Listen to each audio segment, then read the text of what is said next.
जब आप बीमार पड़ते हो, आप दवा खाते हो। आप कभी ये सोचे हो कि जब आप दवा खाते हो तो वो हमारे शरीर में पचता कैसे है? देखिए, दवा शरीर में काम कैसे करता है, अगर आपको ये जानना है तो आपको 4 टर्म हमेशा याद रखना है, क्योंकि दवा शरीर में इन्हीं 4 चरणों से होकर गुजरती है और अपना काम करती है। पहला स्टेज है अब्जॉर्प्शन, दूसरा स्टेज है डिस्ट्रीब्यूशन, तीसरा स्टेज है मेटाबॉलिज्म और चौथा है एक्सक्रीशन।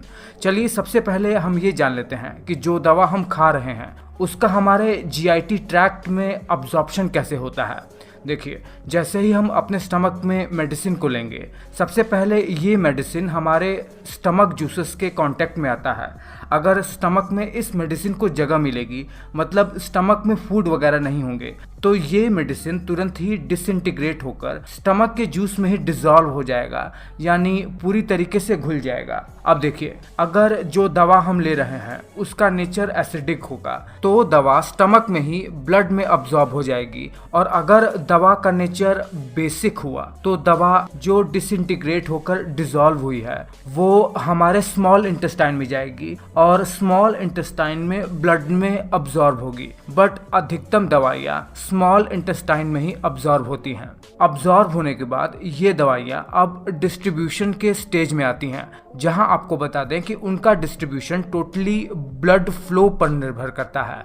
अगर आपको ये लगता है कि हमारे शरीर में ब्लड का फ्लो शरीर के हर एक अंगों में समान होता है तो आप थोड़ा गलत है। शरीर में लिवर, ब्रेन और किडनी में ब्लड का फ्लो कंपैरेटिवली ज़्यादा होता है। इसीलिए इन ऑर्गन की तरफ जो हम दवा खाए रहते हैं, जो अब्जॉर्ब हुआ है दवा, वहाँ पर इन ड्रग्स का डिस्ट्रीब्यूशन ज़्यादा होता है। पर इसमें थोड़ा सा कॉम्प्लिकेशंस है। जो दवा हम खाए रहते हैं अगर वो फ्री फॉर्म में रहे तो आसानी से ऑर्गन में चली जाएगी।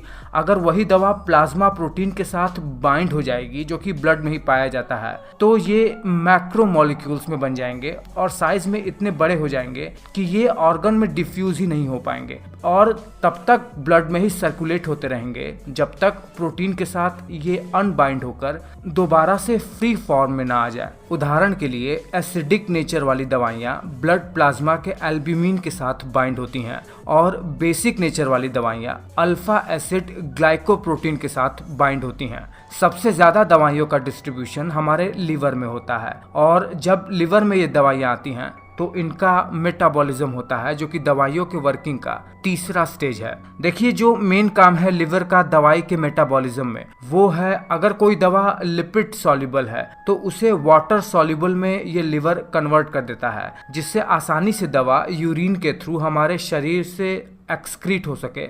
और इतना ही नहीं, लीवर दवाई के साथ बहुत सारा काम करता है। दरअसल अगर कोई दवा इनएक्टिव फॉर्म में है तो यही लीवर इन्हीं दवाइयों को एक्टिव फॉर्म में कन्वर्ट करके ब्लड में सर्कुलेट करवाता है। अगर कोई दवा एक्टिव फॉर्म में है तो ये लीवर क्या करेगा, उसे इनएक्टिव फॉर्म में कन्वर्ट भी कर सकता है ये लीवर, और ऐसा होने पर मैक्सिमम पोर्शन दवा का शरीर में काम नहीं कर सकता है। ऐसा भी काम लिवर कर सकता है। दरअसल लिवर में पहुंचने पर दवा के साथ बहुत सारी क्रियाएं होती हैं, और जब ये मेटाबॉलिज्म की क्रियाएं हो जाती हैं तो जो फाइनल प्रोडक्ट बनता है लिवर में उसे मेटाबोलाइट्स कहते हैं। आपको जानकर आश्चर्य होगा कि जितनी भी दवा हम खाते हैं उसमें से अधिकतम पोर्शन लिवर मेटाबॉलिज्म करके उसे निष्क्रिय कर देता है। इसीलिए डॉक्टर हमें जितनी दवा की ज़रूरत होती है उससे ज़्यादा अमाउंट में लिखता है, जिससे दवा के मेटाबॉलिज्म के बाद भी दवा हमारे ब्लड में सर्कुलेट होकर जहाँ ज़रूरी है वहाँ जाकर अपना काम कर सके। उसके बाद दवा के पाचन में आता है चौथा स्टेज,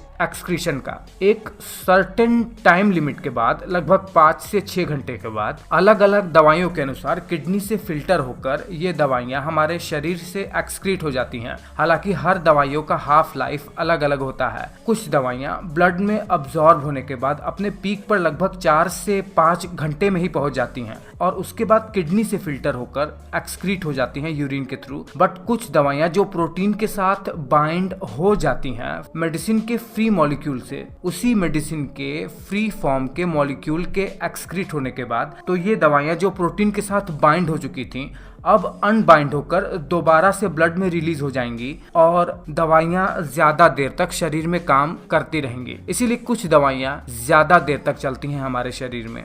फिलहाल मैं आशा कर रहा हूँ कि एक बहुत ही छोटे से वीडियो में एक बहुत ही अच्छी सी जानकारी मैं दे पाने में सक्षम हो पाया हूँ। अगर ऐसा है तो आप वीडियो को लाइक ज़रूर करना।